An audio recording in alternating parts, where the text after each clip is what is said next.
Datang pada diseminasi budaya positif di sekolah kita di SD 081226 Sebuga. Adapun kegiatan ini ibu-ibu, ini adalah sebagai saya sekarang di sini memaparkan atau menyebarkan, itu artinya diseminasi, menyebarkan apa yang telah saya peroleh selama kurang lebih bulan 6, 7, 8 saya mengikuti kegiatan guru penggerak. Jadi pada saat ini saya akan mendiseminasikan modul 1.4 dan sekarang ini kami telah memasuki modul 2. Jadi dalam modul 1.4 hal-hal yang akan saya sampaikan inilah intisari yang telah kami dapatkan ya. Mudah-mudahan dengan kegiatan ini kita bisa menerapkannya di sekolah kita untuk kemajuan sekolah kita khususnya ke peserta didik kita. Diseminasi tadi artinya penyebaran ya, menyebarkan budaya positif. Adapun yang akan kita bahas sampai kurang lebih mungkin ini 1 jam ke depan, yaitu yang pertama perubahan paradigma belajar, yang kedua disiplin positif, yang ketiga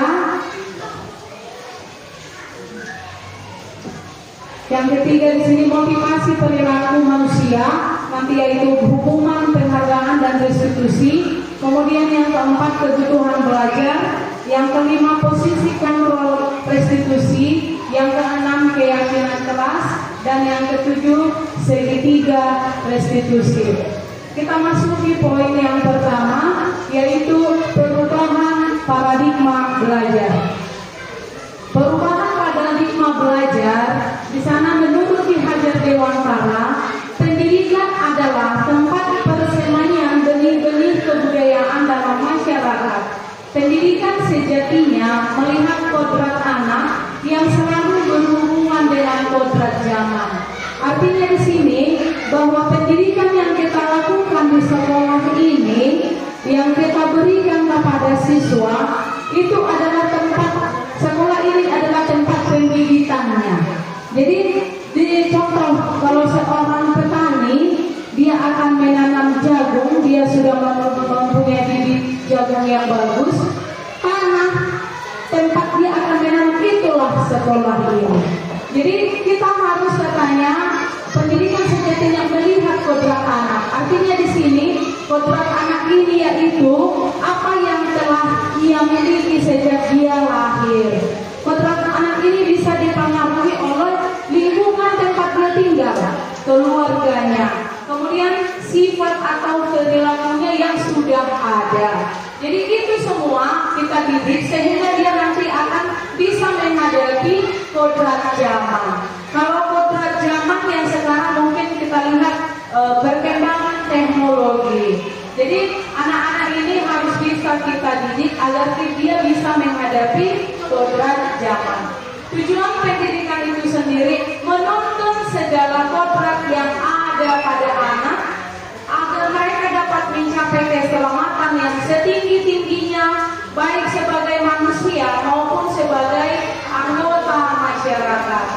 Pendidik hanya dapat menuntun tumbuh dan hidupnya kekuatan kodrat pada anak-anak agar dapat memperbaiki lakunya, bukan dasarnya hidupnya, dan tumbuh kekuatan kodrat. Nah, jadi di sini jelas sekali dikatakan bahwa kita sebagai pendidik kita hanya menuntun, ya di sekolah kita ini kita menuntun tumbuh hidupnya kekuatan kodrat anak tadi.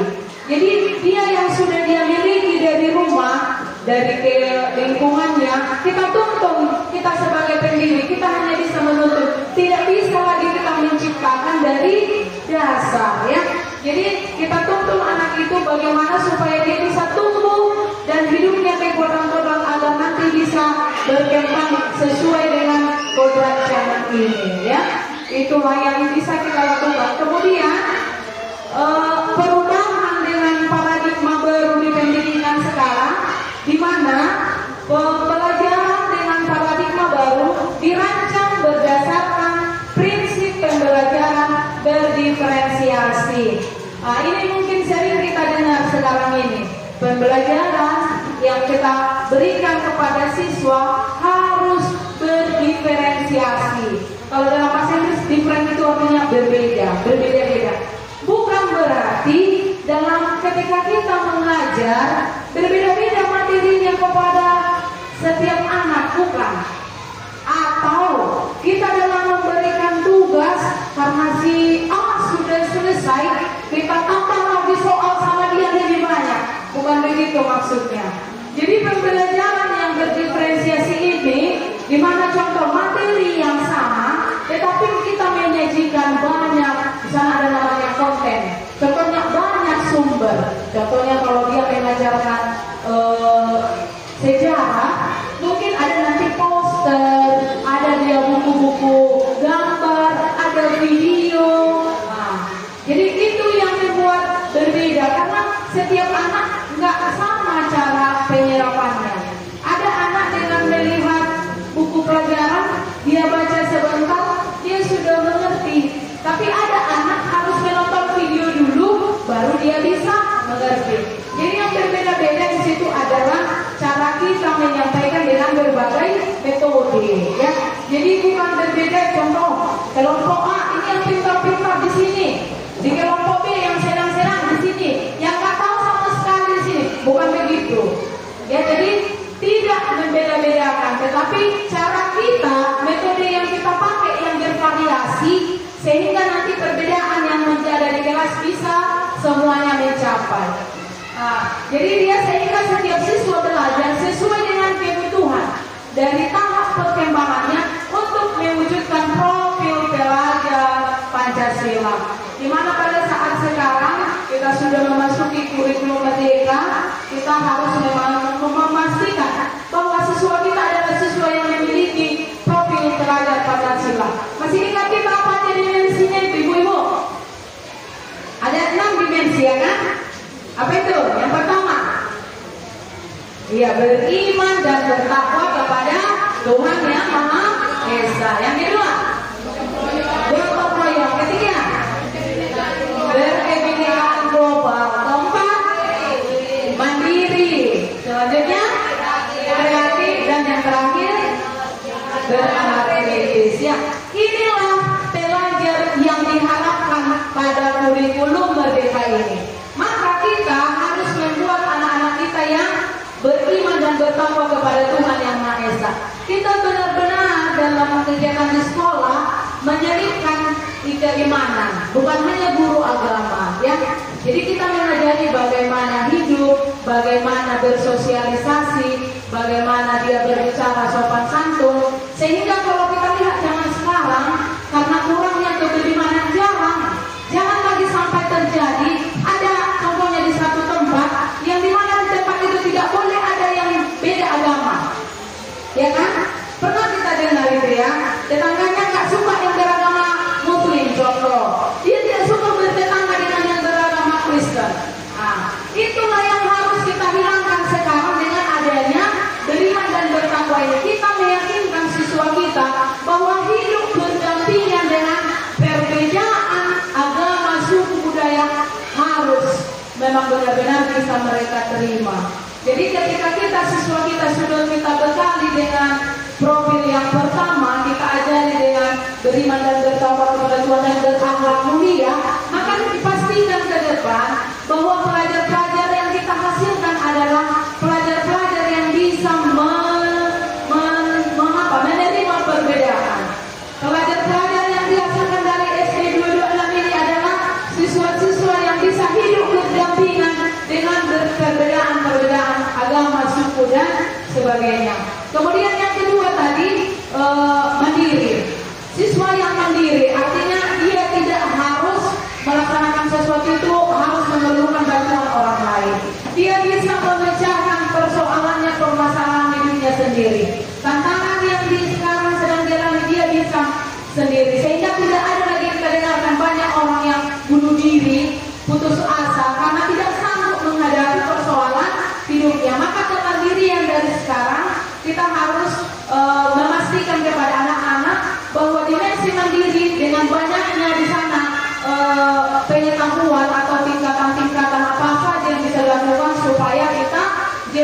sama anak-anak.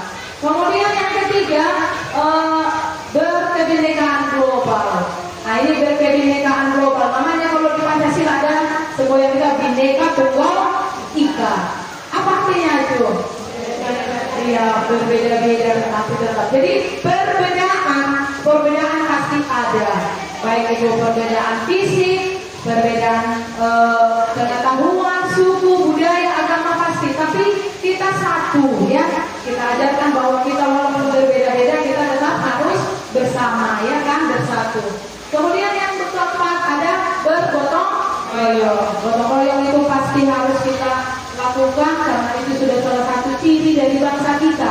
Gotong royong ya, bersama-sama, berkolaborasi katanya. Kalau di sekolah mungkin gotong royong yang kita lihat kolaborasi antar satu guru dengan yang lain. Contoh, kalau ada temannya yang sulit mengajarkan cara cepat mengajarkan materi ini bagaimana, maka berdua dengan temannya atau bertiga kolaborasi, saling membantu. Yang berikutnya kreatif. Pada zaman sekarang memang yang diperlukan adalah orang-orang yang kreatif, memiliki inovasi yang baru, memiliki gagasan-gagasan yang baru. Nah, jadi nggak lagi seperti dulu terus. Contoh, kalau kita dulu sudah puluhan tahun, saya sendiri 19 tahun. Cara saya mengajar dari dulu, kalau kebetulan saya bahasa Inggris, begitu saya masuk, vocabulary, mana vocabulary? Gak mungkin itu terus dari dulu sampai sekarang. Nah, jadi kita harus memiliki gagasan yang baru. Itu artinya di kreatif ini kita hasilkanlah atau kita buatlah juga peserta didik kita sekarang sehingga kelak mereka menjadi siswa yang kreatif. Maka kita sebagai pendidik otomatis kita harus mengikuti perkembangan zaman ya kan. Iptek harus kita pahami biar bisa kita mengajarkan ide-ide atau gagasan baru kepada siswa kita. Kemudian yang terakhir di sini adalah bernalar kritis. Anak kita harus sanggup bernalar kritis. Contoh hal yang paling sederhana seperti yang disampaikan Ibu Sinaga tadi pagi, ketika seorang anak membaca, dia ambil contohnya buku, dia baca, tapi dia tidak bisa mengambil apa informasi yang dia di dalamnya. Ya, jadi untuk bernalar kritis ini kita harus bisa memastikan anak-anak kita ini memang mampu menggali informasi dari apa yang dia baca atau apa yang dia lakukan. Ada dia contohnya dilihatnya sebuah masalah, dia bisa mengambil kesimpulan, bisa dia menggali kira-kira apa yang dilakukan agar permasalahan tersebut bisa terselesaikan. Jadi profil-profil pelajar Pancasila yang 6 ini yang harus kita memang mulai dari sekarang kita terapkan sama anak-anak ya, mulai dari berkebinekaan, mulai dari beriman dan bertakwa tadi, itu harus selalu kita ingatkan kepada anak-anak supaya dalam belajar inilah yang dia tunjukkan. Kemudian yang di sana nanti kita masuk ke disiplin positif. Tentu saja dalam hal kehidupan ini kita harus memiliki disiplin. Di sekolah kita banyak yang seringkali kita katakan disiplin. Kadang apel pagi pun disiplin, buang sampah pada tempatnya, terlambat juga disiplin.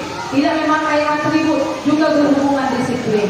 Jadi di sana disiplin itu adalah disiplin yang positif adalah sebuah bentuk penerapan tanpa kekerasan, upaya mengkomunikasikan perilaku yang efektif antara orang tua dan anak, mengajarkan anak untuk memahami konsekuensi dari perilaku mereka, mengajarkan anak tanggung jawab dan rasa hormat ketika berinteraksi dengan lingkungannya. Jadi disiplin positif ini namanya disiplin sudah pasti yang positif ya kan, yang baik, yang benar. Penerapannya tidak boleh dengan kekerasan ya. Nah, upaya mengkomunikasikan perilaku yang efektif antara orang tua dan anak. Ketika anak nanti ada kekurangan, kita komunikasikan dengan orang tua yang berhubungan dengan disiplin. Mengajarkan anak memahami konsekuensi dari perilaku mereka. Namanya konsekuensi akibat yang timbul dari perbuatan si anak. Kemudian rasa hormat, tanggung jawab dan rasa hormat ketika berinteraksi dengan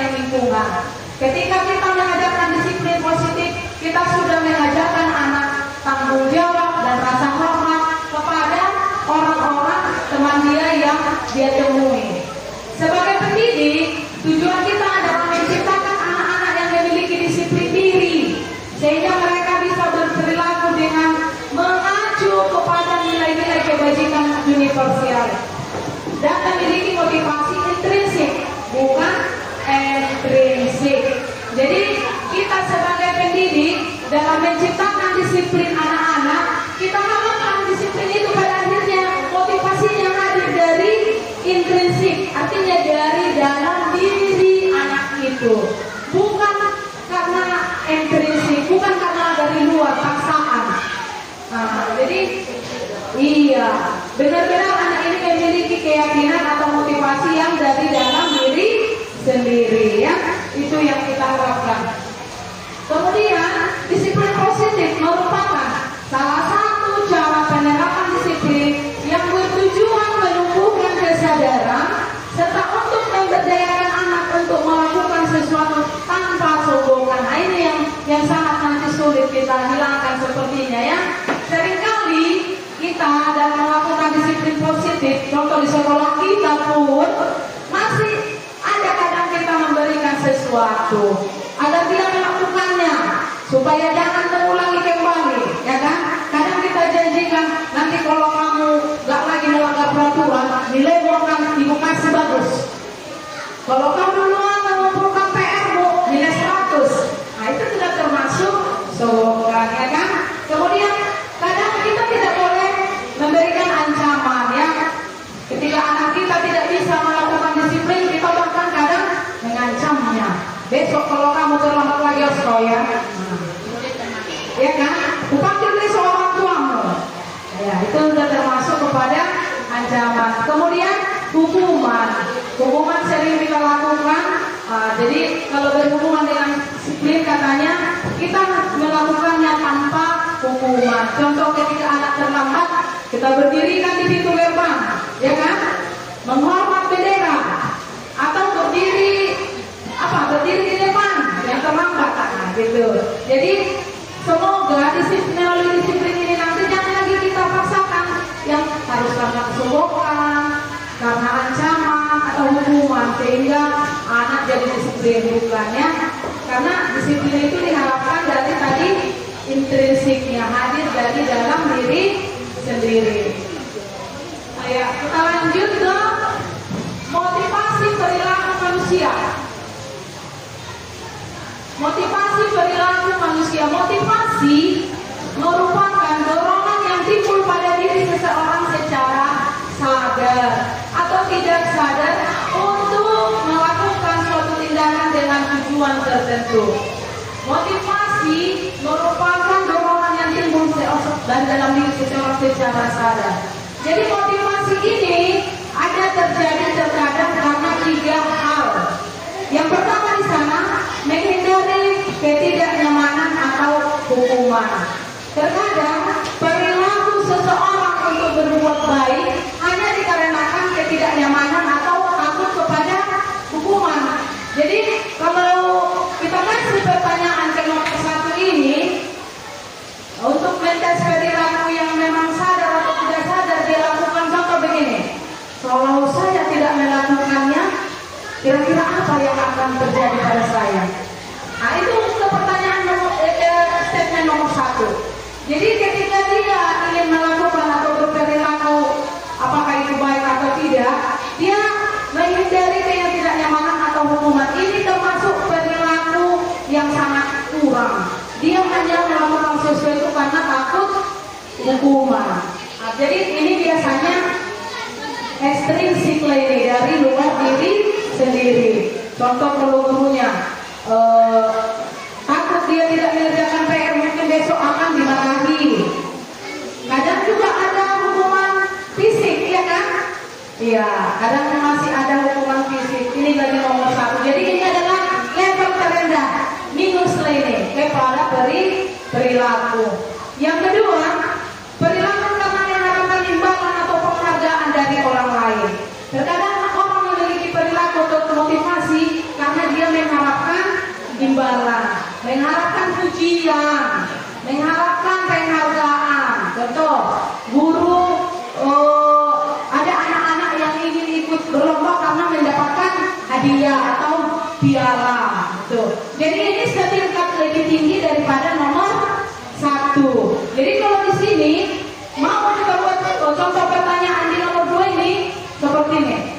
kalau saya nanti mengikuti perlombaan ini apa hadiahnya? Nah itu kan, nah, jadi dia melakukannya karena mengharapkan imbalan atau penghargaan atau pujian.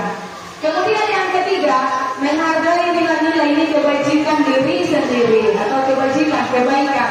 Jadi inilah yang memang yang benar ya. Yang ketiga ini, mungkin kalau dalam pertanyaan seperti ini, kalau saya melakukan sesuatu yang benar ini, kira-kira apa yang akan terjadi pada diri saya? Nah, hal apa yang akan saya dapatkan kalau saya melakukan ini? Nah, jadi ini memang benar-benar dia hadir dari dalam diri sendiri ya. Nah, kalau tadi kita bilang ini ekstrinsik. Jadi kalau nomor satu ini intrinsik. Yang nomor satu ini ekstrinsik dari luar. Yang nomor dua ini termasuk juga ekstrinsik dari luar. Sedangkan yang ketiga ini intrinsik. Inilah yang motivasi yang lahir dari dalam diri sendiri. Kemudian ada namanya konsep disiplin identitas gagal. Ya kan? Disiplin yang gagal jika hanya mengingatkan kepada hukuman. Ya kan?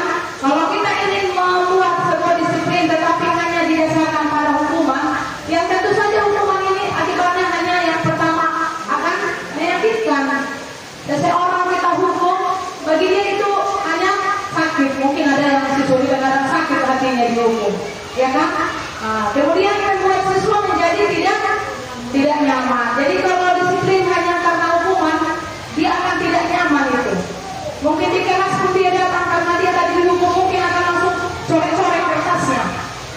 Ya kan, sampai satu lembar dia coret-coret. Tidak menyenangkan lagi pelajaran. Kemudian murid takut. Kalau karena hukuman pasti murid akan takut. Yang berikutnya kesannya kita memaksakan. Ya, kita paksa, namanya sudah dihukum, pasti kita paksa, bahkan dengan nada suara yang tinggi, ya kan? Kemudian murid menjadi rendah diri. Inilah yang akan didapatkan anak jika kita memberikan hukuman untuk anak supaya melaksanakan disiplin. Ya, jadi kalau boleh makanya dibilang ini gagal, kita akan gagal menerapkan disiplin jika kita melaksanakannya dengan hukuman. Kemudian penghargaan. Dikatakan juga dengan penghargaan juga akan gagal karena dia tidak efektif. Memberikan penghargaan ini salah satu cara yang tidak efektif, tidak sesuai, tidak cocok, tidak benar. Setiap pernikahan kalau kita langsung bikin lunak, belikan dulu garam, contoh kita di rumah ya kan. Tapi langsung kita selalu berikan, nanti samakan 2.000 sisanya. Itu tidak bagus ya. Kemudian merusak hubungan. Penghargaan ini merusak hubungan. Ini jelas sekali bisa kita lihat di sekolah kita. Ketika kita hanya contoh memberikan di kelas, memberikan seseorang anak, dia ada teman, dia juara satu, pasti ada temannya yang iri sama dia, ya kan? Nah, jadi penghargaan ini kita berikan contoh dia hadiah, temannya akan iri, tidak suka. Begitu sajanya dia dikasih, aku yang tadi duluan. Nah, jadi sering menimbulkan rasa iri. Kemudian mematikan kreativitas. Ketika pada saat itu anak-anak sudah melakukan sesuatu, langsung kita berikan penghargaan, maka itu namanya mematikan kreativitas. Dia akan stop sampai di situ. Begini saja udah dikasih penghargaan, ngapain kasih buat yang lebih bagus kan gitu kan? Jadi tidak boleh ya. Kemudian menghukum sifat ranking. Ini tadi dengan memberikan siapa nomor satu yang dapat hadiah hanya juara 1, 2, 3. Tidak boleh, ya kan? Kita tidak boleh memberikan motivasi itu hanya dengan meranking. Kemudian merampas hak menghargai dirinya. Ini betul sekali ini. Jika kita memang memberikan penghargaan atau motivasi karena penghargaan, dia memang pastilah tidak akan lagi ada di pikirannya untuk menghargai diri sendiri. Tidak ada lagi di dalam dirinya kalau dia itu perasaannya dia sudah yang paling bagus, ya kan? Nah, jadi kita akan disiplin kita akan gagal jika kita lakukan hukuman dan penghargaan. Jadi kalau boleh kita terapkan ya kita kurang-kurangi penggunaannya sehingga memang anak-anak nanti bisa benar-benar kita menjadi anak-anak yang memiliki disiplin. Kemudian konsep identitas sukses ini kurang hurufnya ya kan? Ya, konsep disiplin identitas yang sukses. Disiplin yang sukses bagaimana? Yaitu memiliki konsekuensi. Konsekuensi ini artinya apa akibatnya? Akibatnya penguatan jangka pendek. Ya, nah penguatan jangka pendek artinya di sini pada saat itu saja, ya kan selesai. Nah jadi kalau boleh ini penguatan jangka pendek walaupun saat itu saja kita kasih disiplin, tetapi ini berakibat kepada jangka panjang. Ya, kalau contoh hari ini kita berikan disiplin yang tidak boleh terlambat, otomatis sampai nanti kan dia selalu ingat itu, ya kan? Kemudian perlu monitoring berkelanjutan. Dalam penerapan disiplin ini kita harus monitoring kembali, kita cek kembali. Jangan hari ini sudah bagus, besok nggak lagi. Ya, jadi harus berkelanjutan. Stimulus atau respon, kita berikan respon atas perilaku yang sudah baik dari siswa kita. Kemudian murid menghormati peraturan. Wah, pada akhirnya nanti murid kita ini nggak takut sama peraturan, tapi hormat atau melaksanakan dengan hati yang baik ya. Kemudian kehilangan waktu untuk merenungi kesalahan. Nah, di sini anak-anak tidak lagi merenungi kesalahannya, tetapi dia bisa memaksimalkan kira-kira dari kesalahan itu apa yang bisa dia dapatkan. Kemudian restitusinya, akibatnya murid akan menjadi bertanggung jawab untuk perilakunya, fokus pada penyesalan masalah jangka panjang seperti tadi untuk kemudian harinya. Jadi bukan hanya pada saat dia sekarang di SD ini, di sekolah ini, tetapi sampai ke jangka panjang. Murid menghormati dirinya dan orang lain. Murid kita diharapkan bisa menghormati dirinya dan orang lain. Kemudian teori kontrol, dirinya yang memegang kontrol tanpa pengaruh dari orang lain. Dia bisa sendiri. Murid bersemangat memperbaiki kesalahan. Dari kesalahan-kesalahan yang dia peroleh, dia memiliki kesadaran untuk memperbaiki sendiri. Inilah konsep disiplin yang sukses ya.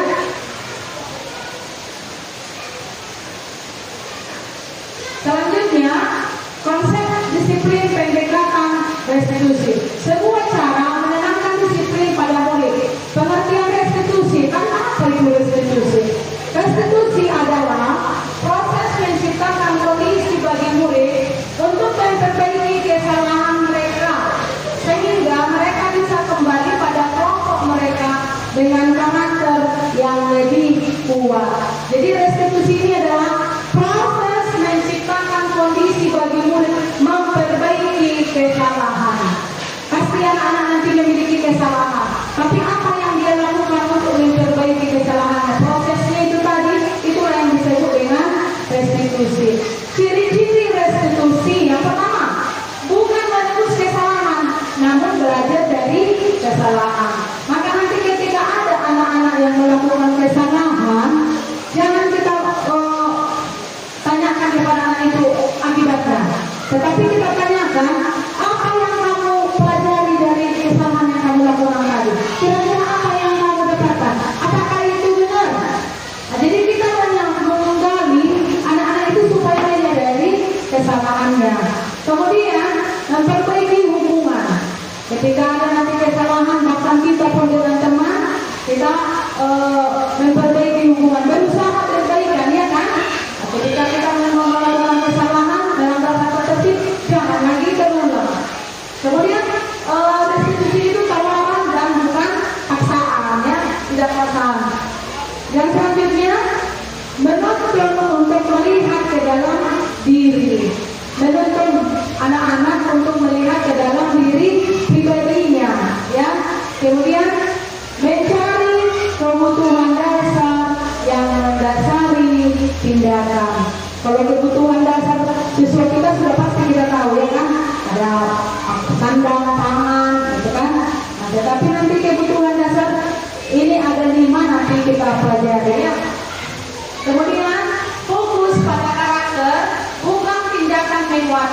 dan fokus pada solusi. Jadi kira-kira ketika ada kesalahan, kira-kira apa solusinya?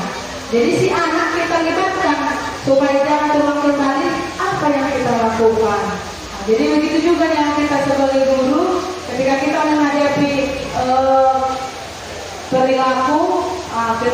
perilaku yang kurang mungkin atau yang perilaku yang salah, kita buatlah restitusi ini supaya bagaimana cara menguranginya, ya. Nah, ini bisa kita lakukan baik ini untuk siswa dan juga untuk diri kita sendiri. Kemudian ini ada 5 posisi kontrol restitusi. Restitusi ini tadi upaya perbaikan, ya kan? Yang posisi kontrol kita guru sebagai guru ini, ya. Posisi kontrol sebagai guru ada 5. Kira-kira dari gambar ini, yang mana yang sering kita lakukan ini?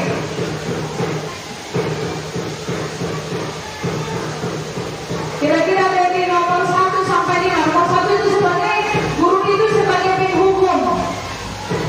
Ya, sebagai penghukum. Yang kedua, membuat rasa bersalah. Guru menjadi membuat rasa bersalah. Kemudian yang ketiga, sebagai teman. Guru sebagai teman, katanya. Kemudian yang keempat, pemantau. Yang kelima, manajer. Jadi posisi kita sebagai guru ada 5. Sebagai penghukum, sebagai pembuat rasa bersalah, sebagai teman, sebagai pemantau, dan sebagai manajer. Kalau hari mana yang sering digunakan? Siapa yang apa bu? Penghukum, ya? Iya, masih sering kali posisi kita yang sering kita lakukan itu adalah sebagai penghukum. Coba kita lihat bahwa penghukum itu yang bagaimana. Ya, di sini contoh penerapan 5 posisi kontrol. Contoh yang saya buat di sini ada sebuah kasus siswa tidak mengerjakan tugas atau PR. Ketika posisi kita sebagai penghukum, namanya penghukum. Biasanya penghukum ini namanya minitnya pasti keras, ya kan? Suara keras, mata bahkan melotot, bahkan kadang menunjuk-nunjuk. Kamu, ya? Nah, gitu menghukum. Nah, jadi biasanya penghukum ini dengan suaranya kuat, ya kan? Contoh kalau kasusnya tidak mengerjakan PR, patuhi aturan sekolah, lalu berdiri di depan kelas. Nah, ini posisi sebagai penghukum. Ketika anak-anak bersalah langsung kita hukum dia dengan suara yang kuat pasti. Nah, bagaimana kalau kita membuat posisi pembuat rasa bersalah? Nah, ini contoh. Maka kita akan menegaskan, berapa kali bu guru harus memberikan kamu, bu guru kecewa sama kamu. Nah, ini masalahnya diri kita yang salah, ya kan? Kita berusaha. Ini mungkin juga mau juga kita buat, ya. Nah, tapi jangan, ya. Kemudian sebagai teman, posisi sebagai teman, ayolah kerjakan tugasmu, buatlah bu guru bangga. Kali ini tidak apa-apa kamu salah. Nah, ini kalau sebagai teman, padahal anaknya sudah tidak mengerjakan PR. Nah, ini sungguh kurang, ya. Kalau posisi sebagai teman, besok-besok anak-anak nggak mau lagi bikin PR. Kawan punya itu, nggak marahnya itu katanya. Nah, jadi ini biasanya ini bahkan dia jadi di bawah anak-anak itu dia posisinya. Kemudian sebagai pemantau, namanya pemantau, mengawasi, melihat, ya kan? Contoh kalau sana kamu sudah melanggar, apa peraturan, apa konsekuensinya? Kamu nggak buat PR, kira-kira apa hukuman kamu? Apa konsekuensi untuk kamu? Apa akibatnya? Nah, jadi kalau biasanya posisi pemantau ini atau pengawas ini sering menghitung-hitung kesalahannya. Kamu udah berapa kali yang nggak buat PR, dia bukakan, betul kan? Nah, sudah sekian kali kamu, ya. Nanti kamu nilaimu di bawah KKM. Nah, itu dia. Kemudian sebagai manajer, guru juga berposisi sebagai manajer, namanya manajer. Pasti dia bosnya, ya kan? Nah, biasanya apakah kamu sudah tahu kesalahanmu?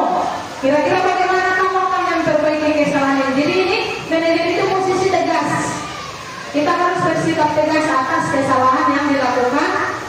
murid.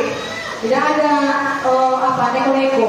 Jadi kira-kira di posisi kontrol ini, penghukum, pembuat rasa bersama, teman, pemantau, manajer, mana kira-kira yang paling bagus? Manajer. Iya, boleh pemantau atau manajer. Tapi pada kenyataannya yang paling sering kita lakukan adalah penghukum. Jadi jangan lagi maunya, ya kan? Teman itu boleh, tapi mungkin hanya untuk SMA lagi cocok, ya kan? Kalau SD kita buat ada teman online, dia nanti di punggung kita itu, ya kan? Di peluk-peluknya kita itu, sehingga nanti tidak lagi ada seperti yang kalau guru dan siswa. Maka inilah posisi-posisi kontrol dulu, dan kalau boleh ini kita pahami lebih jauh, mungkin nanti boleh yang kita belajar dari berbagai sumber lainnya, ya. Ya, kemudian selanjutnya keyakinan kelas. Ini sudah kita buat kemarin, keyakinan kelas di kelas masing-masing, di mana dari peraturan menjadi keyakinan. Mengapa keyakinan kelas katanya Zena? Mengapa keyakinan kelas? Mengapa tidak peraturan kelas? Ya, kalau peraturan kan pada saat itu, ya kan? Peraturan pada saat itu. Kalau keyakinan benar-benar sudah dari diri kalau dia tahu dia sudah diyakinkan benar bahwa dia tahu peraturannya. Jadi kalau peraturan adalah lebih bagus kita buat keyakinan, di mana keyakinan bahwa siswa benar-benar meyakinkan dirinya akan peraturan yang sudah ada. Contoh, di sini ada ilustrasi, ada pertanyaan tematik. Nomor 1, mengapa kita memiliki peraturan tentang penggunaan helm saat mengendarai sepeda motor? Mengapa kita harus pakai helm kalau naik sepeda motor? Iya, menjaga keselamatan. Kalau nanti jatuh kepala ini nggak langsung kena, ya kan? Nah, jadi tujuan kita menggunakan helm hanya karena menjaga keselamatan, dan semua kita setuju itu, ya kan? Kemudian mengapa kita mencuci tangan sebelum makan? Ya, supaya bersih, tidak ada kuman, dan semua kita meyakini. Maka inilah yang semua kita tadi memberikan jawaban, itulah keyakinan. Ya, jadi benar-benar oleh keyakinan itu diyakinkan kita bahwa hanya itu memang tujuannya. Jadi kalau kita buat peraturan kelas masuk pukul 7, nggak ada lagi ditawar-tawar yang lain. Karena apa harus pukul 7? Nggak lagi. Mereka sudah yakin pukul 7, tidak ada alasan yang lain, ya kan? Nah, begitu tadi dengan pertanyaan pemantik ini, mengapa kita harus menggunakan helm saat mengendarai sepeda motor?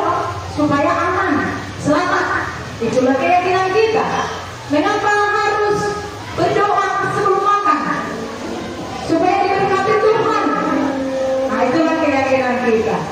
Jadi begitulah sekarang peraturan kita ubah menjadi keyakinan, sehingga anak benar-benar ingat, yakin, ya. Kemudian ada di sini kegiatan yang buat keyakinan di kelas 6B. Contohnya ini kemarin saya lakukan.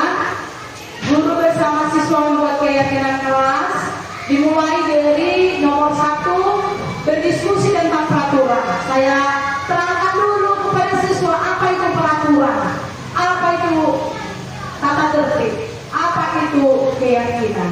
Nah, jadi ini dulu yang kita jelaskan.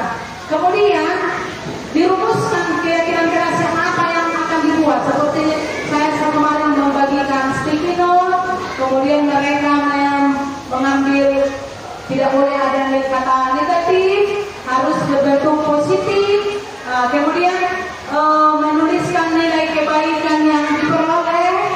Kemudian nanti dikasih dia dengan menggunakan apa itu kemarin teori apa T, ya.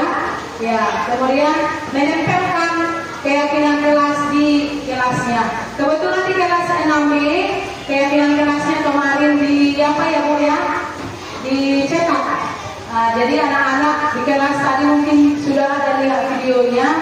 Kalau boleh memang keyakinan kelas itu dibuat agak besar, semenarik mungkin, dan kita kasih hiasan. Tidak ada harus dicetak. Bolehnya dibuat bentuk karton, tapi memang keyakinannya boleh seperti menggunakan poster, boleh dikasih gambar. Nanti boleh dilihat di kelas 6B, keyakinan kelas yang di sana.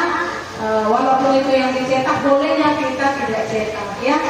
Inilah tata cara membuat keyakinan kelas yang supaya dalam kita yang sudah membuat pun terima kasih sudah melaksanakannya. Bagi yang belum, boleh melakukannya, ya.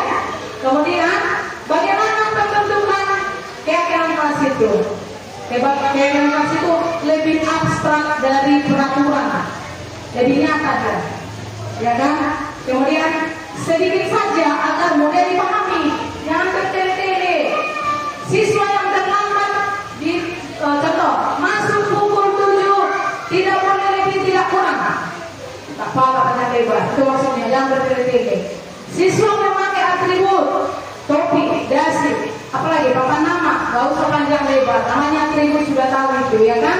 Jadi dia sedikit saja agar mudah dipahami. Kata-katanya simpel, sederhana, berupa pernyataan universal. Universal artinya untuk umum, untuk semua siswa itu sama, ya. Jadi jangan untuk beberapa orang saja. Contoh dibuat rambut harus dikepang, gak bisa kan? Karena ada anak perempuan itu yang rambutnya pendek. Jadi dia peraturannya harus untuk semua orang, untuk umum dia. Kemudian sesuai dengan kondisi kelas dan sekolah agar mudah diterapkan. Ini sudah pasti lah kalau kita buat keyakinan kelas sesuai dengan siswa kita. Gak mungkin kita buat keyakinan kelas yang tidak ada di sini. Contoh kita buat masuk ke ruang ibadah setiap hari Jumat. Gak ada kan ruang ibadah kita. Iya, jadi kita buatlah sesuai yang ada dengan kondisi sekolah atau kelas. Dibuat dalam bentuk positif. Tidak ada di sana kata tidak ada kata negatif, ya. Kemudian semua warga kelas atau sekolah dilibatkan saat pembuatan. Saat pembuatan keyakinan kelas, semua siswa harus memberikan idenya, memberikan pendapatnya. Jadi tidak guru. Ya, di sini ya, ini peraturan kelas kita, keyakinan kelas kita langsung ditempelkan. Nomor 1, nomor 2, nggak begitu.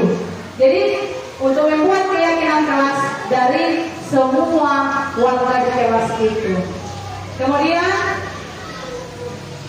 ada yang namanya segitiga restitusi. Mungkin ini yang terakhir, ya. Segitiga restitusi ini harus kita praktekkan ketika kita menemui anak-anak yang bermasalah di sekolah. Ketika kita memiliki anak-anak yang melanggar peraturan. Tetapi memang harus lengkap permasalahannya apa, ya.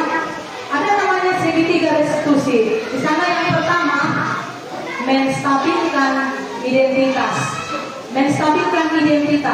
Yang kedua, validasi tindakan salah. Yang ketiga, menanyakan keyakinan. Yang nomor 1 ini, menstabilkan identitas ini, contohnya begini ya, yang ringkasnya nanti ada di sana materinya, ya. Ketika ada anak-anak bermasalah, kita dengan sikap lemah lembut, kita panggil anaknya, kita tanyakan, mengapa, apa masalahnya. Ketika anak-anak diam saja pasti kan takut, gak mau bicara, ya kan? Ayolah nak, ibu juga dulu pernah ya seperti kamu loh. Dulu ibu, contoh anak ini memukul temannya. Kalau ada kasus kemarin menarik jilbab temannya, ada kan? Dulu kalau ibu pernah loh kayak yang kamu lakukan itu, pernah saya tarik baju teman saya. Lalu sekarang coba ceritakan, biar nanti bisa ibu kasih tahu bagaimana solusinya. Ini yang namanya menstabilkan identitas. Kita korek dulu apa masalahnya, supaya dia terbuka dan jujur. Jadi jangan begitu salah kamu kenapa? Nggak akan selesai. Anak-anak akan mengulanginya kembali besok. Kemudian setelah kita stabil bercerita validasi tindakan salah. Tanyakan kepada dia, menurut kamu yang kamu lakukan itu benar enggak? Menurut kamu tadi waktu kamu tarik jilbab, coba bagaimana perasaannya? Nah, ketika dia pun tidak mau mengucapkan dari kembali, nah, kita buat dengan suara yang lembut sehingga anak-anak itu memang mau mengakui. Kira-kira bagaimana coba kali itu perasaannya? Nah, kemudian yang ketiga, menanyakan keyakinan. Atau yang kedua dulu, yang kedua validasi tindakan salah. Mereka bisa juga kita tanya dia setelah dia mungkin bisa mereka apa yang terjadi. Tanya juga dia, tadi ketika kamu sudah tarik baju jilbab temanmu, pasti kamu ketawa-ketawa, senang kan? Coba bagaimana perasaanmu? Atau bahkan dia nggak senangnya, ya kan? Jadi itulah namanya validasi tindakan salah. Kita coba dengan tindakan yang dia buat tadi itu, menurut kamu bagaimana? Apakah itu benar? Kalau benar bagaimana? Kalau salah kira-kira yang bagaimana salahnya? Kemudian yang ketiga, menanyakan keyakinan. Setelah dia bercerita, dia bisa menyatakan tindakan validasi tindakan salahnya. Tanyakan keyakinan kelas yang dia langgar yang mana. Tadi kan kita sudah punya keyakinan kelas, sudah kita tempel, anak-anak semua sudah kita sosialisasikan. Kemudian yang ketiga ini tanyakan kepada dia, kira-kira keyakinan yang mana yang dia langgar. Nah itulah secara singkatnya. Kemudian ada di sini kalimatnya. Bagian dasar bertujuan untuk mengubah identitas anak dari gagal karena melakukan kesalahan menjadi orang sukses. Anak yang melanggar peraturan karena sedang mencari perhatian adalah anak yang sedang mengalami kegagalan. Dia mencoba untuk memenuhi kebutuhan dasarnya, namun ada benturan. Maka kita meyakinkan si anak dengan kata-kata berikut: berbuat salah tidak apa-apa. Nah, seperti tadi, ya kan? Saya juga pernah melakukan kesalahan seperti itu. Atau kita bisa menyelesaikan ini. Atau bapak ibu tidak tertarik mencari siapa yang salah, tapi bapak atau ibu ingin mencari solusi dari persoalan ini. Atau kamu boleh, kamu berhak merasa begitu. Atau kamu sedang menjadi teman yang baik buat dirimu sendiri. Hanyalah pertanyaan-pertanyaan ketika kita posisinya nomor 1, yaitu menstabilkan identitas. Kita pastikan dulu dia jujur, ya kan, mengakui apa yang dia lakukan, tetapi dengan pertanyaan yang lemah lembut, ya. Jangan lagi dengan menghardik kata-kata yang suara yang kuat, gak akan ada perubahan, akan terulang lagi. Kemudian memvalidasi tindakan salah. Tadi sudah kita terangkan contoh di sini. Kalimat-kalimat yang mungkin muncul ketika memvalidasi kebenaran mereka. Padahal kamu bisa melakukan yang lebih buruk dari ini, ya. Kamu pasti punya alasan mengapa melakukan hal itu. Kamu patut bangga pada diri sendiri karena kamu telah melindungi sesuatu yang penting buat kamu. Nah, bisa saja dia membela, ya kan? Pembelaan. Kamu boleh mempertahankan sikap itu, tapi kamu harus menambahkan sikap yang baru. Nah, jadi di sinilah posisi memvalidasi tindakan salah. Kita pastikan kalau dia memang memiliki alasan mengapa dia melakukannya. Ya, jadi setelah kita tadi dia jujur, mengapa kamu lakukan? Apa yang kamu rasakan setelah kamu lakukan? Itu dia. Kemudian yang ketiga tadi menanyakan keyakinan. Apa yang kita percaya sebagai keyakinan kelas. Maka contoh ketika anak, di situ ada peraturan sekolah kita, boleh kita suruh anak-anak membaca. Nanti sebenarnya itu harus diganti jadi keyakinan sekolah. Anak-anak harus membaca. Maka ketika melakukan kesalahan, dia harus bisa melihat poin yang nomor berapa yang dia langgar. Nah, kalau nggak ada sekolah pun di kelas, pasti ada di kelas. Maka kalau boleh keyakinan kelas itu memang terjadi sehari-hari. Jangan hanya terlambat, hanya masalah hadir, hanya PR, jangan. Tetapi sampai ke fisik, ya kan? Pokoknya tidak boleh membuli, tidak boleh mengejek. Sampai ke situ kalau di kelas, kalau boleh ada. Jangan hanya peraturan yang umum-umum saja ya. Memang yang mau jadi masalah di sekolah itu sering kan masalah hanya karena fisik. Contoh diejeknya temannya luka atau kepalanya ada kutu, contoh mengejek. Nah itu kan membuli, sudah boleh nanti itu dimasukkan jadi keyakinan di kelasnya. Apa nilai-nilai umum yang kita telah sepakati? Kemudian apa bayangan kita tentang kelas yang ideal? Jadi kalau dimenangkan keyakinan ini, tanyakan kepada anak itu keyakinan kelas yang dilanggarkan itu apa? Apa konsekuensinya nanti ketika dia melanggar peraturan? Ya, jadi itulah yang bisa saya diseminasikan atau sebarkan kepada ibu-ibu supaya sama-sama nanti kita melaksanakan di sini. Dan sekarang ada video yang mau kita lihat bersama supaya video ini bisa diputar. Ya, video yang akan kita tonton ini ada dua. Yang pertama yaitu saya menggunakan restitusi yang tadi, restitusi yang tiga itu, menstabilkan identitas, validasi tindakan salah, menanyakan keyakinan. Waktu itu ada anak-anak yang berkelahi, kemudian saya panggil, saya selesaikan masalahnya dengan menggunakan segitiga restitusi. Kemudian ada juga video di kelas 6B penguatan keyakinan kelas ya. Boleh kita saksikan, nanti dari situ boleh kita juga buat seperti hal yang telah saya lakukan.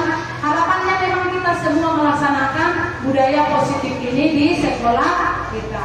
Jadi ini adalah hanya budaya positif, ini topik 1.4. Inilah yang memang di sekolah terjadi. Ya, kalau tentang perangkat, penilaian, itu bukan di budaya positif. Tetapi budaya positif ini condong kepada perilaku guru dan siswa.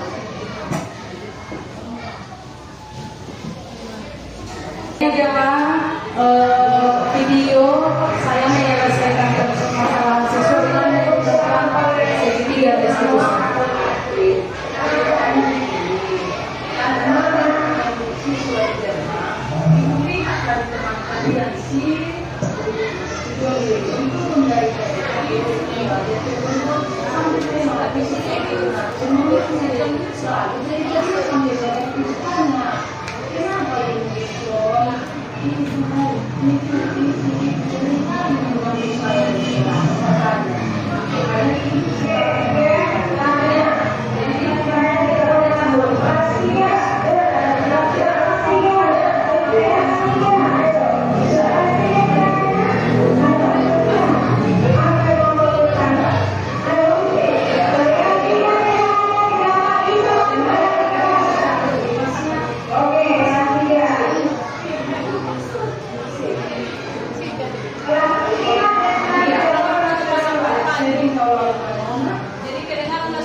Jadi berarti tiga, apakah yang dari hal yang sama?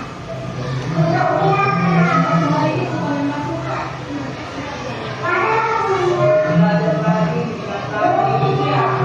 Jadi sekarang kalian tahu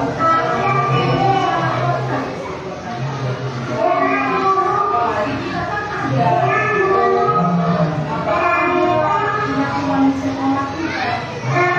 Jadi termasuk itu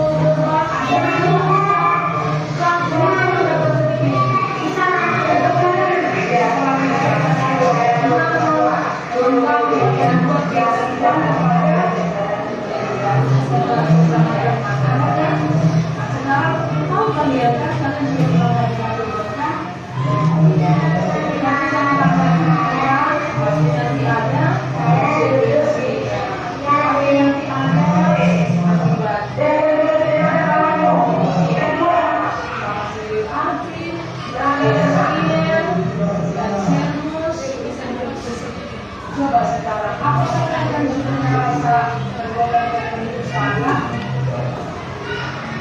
Sudah merasa salah? Sudah merasa orang yang dilakukan itu tidak benar? Kira-kira kawan jenis apa yang bagaimana? Coba kita kiriman bagaimana?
Ya, jadi itulah tadi video menggunakan segitiga restitusi. Tapi karena memang waktu itu pada saat itu apel pagi, jadi kurang jelas jadinya ada suara-suara itu tidak apa-apa. Namanya yang saya kirimkan videonya itu memang benar-benar terjadi, bukan yang di setting. Kan ada kadang tahu dulu pelakunya yang ibu mau video ya, kan boleh ya. Tapi saya pada saat itu sedang di gerbang, saya lihat dia turun dari sepeda motor mamanya, lalu dia ke rumah menangis. Kenapa? Itu suka kau yang anakku ini bu, biarlah saya nanti yang tangannya bu, saya bilang. Jadi itulah pada saat itu kejadiannya. Kemudian ada video yang kedua, dia nanti kalau boleh gak usah sampai habis ya. Keyakinan kelas.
keyakinan kelas ini seperti yang sudah pernah saya bagikan dengan ibu-ibu semuanya, sama yang saya lakukan dengan guru dan siswa. Jadi mengapa saya buat untuk guru? Biar kita tahu cara membuatnya kepada siswa. Kemarin memang itu harusnya ke siswa langsung saya praktekkan, tapi saya pikir alangkah baiknya guru dulu biar mereka tahu cara membuat ke siswa. Jadi kalau kurang tahu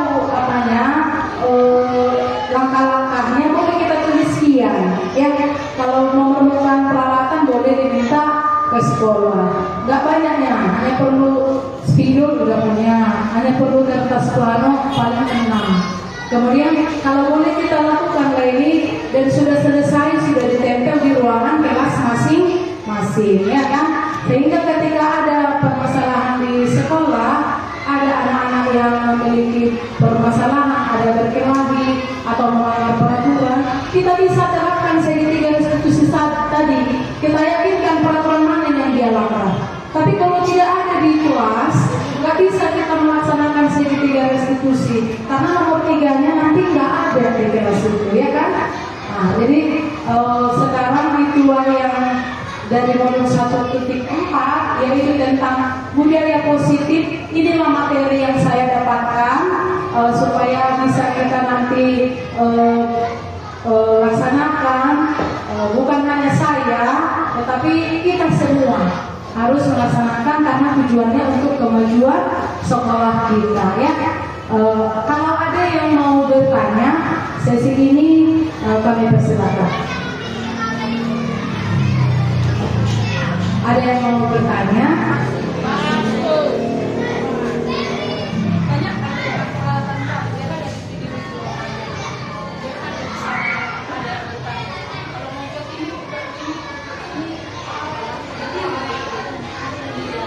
Oke, terima kasih Bu. Saya mau menanyakan tentang peralatan apa yang diperlukan untuk membuat keyakinan kelas. Itu yang saya tanyakan. Iya, terima kasih Bu. Yang pastinya kita pasti memerlukan kertas warna-warni itu atau sticky note. Kalau siswa kita ada 25, kita bawa dua lembar satu orang, kan? Nah, kemudian ada kertas plano, spidol. Kita buat dulu pertama ice breaking nanti ya kan. Belajar di kelas sehari-hari kita mulai dari itu. Di YouTube itu banyak sekali ice breaking yang bisa membuat anak-anak jadi rileks kembali. Nggak harus di awal belajar ice breakingnya. Pada saat ngantuk, kayak tadi Ibu Mas Bro sudah 5 waktu sudah mau. Tapi kalau saya buat ice breaking tadi lama gitu. Jadi kalau di kelas begini juga lah Bu. Ya, ketika anak-anak mungkin jam 9 udah mulai ya kan, jam 10 mulai itu. Diri buat ice breaking ya. Nah, jadi anak-anak lebih semangat dalam belajar. Jadi demikian yang bisa saya sampaikan. Terima kasih kepada kita semuanya. Kita lanjutkan dengan foto bersama.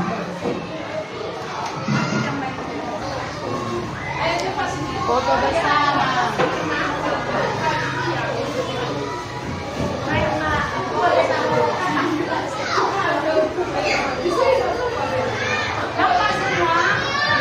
Belum.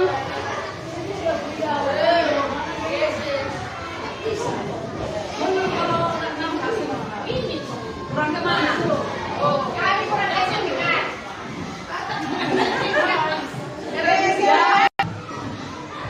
Oke. 1, 2, 3. Ya, sekali lagi.